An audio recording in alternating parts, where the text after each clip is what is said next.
The Elf King never expected his arrows to lose all their power. With the Dwarven cavalry closing in fast, the Elven forces quickly switched to defensive formation to hold off the cavalry charge. The wall of raised shields effectively absorbed the first wave of impact. The Elves used their formation to create several encirclements. The Dwarven riders who followed were all taken down, but then the Dwarf King led his troops charging into the battle lines. The Elven formation was completely broken through. The Elven forces lost their advantage entirely. Both sides engaged in a fight to the death. But while the two armies clashed in chaos, a massive rumbling came from the distance. The ground began to shake.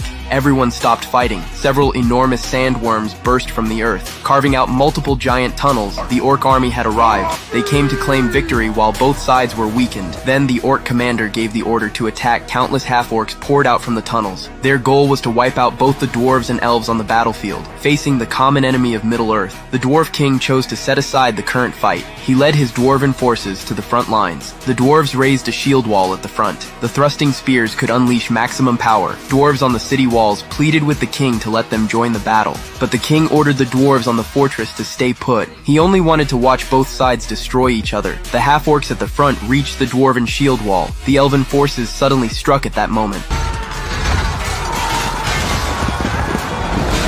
The Dwarf King rode his mount deeper into enemy lines, fighting harder with every blow. The elven archers provided long-range support.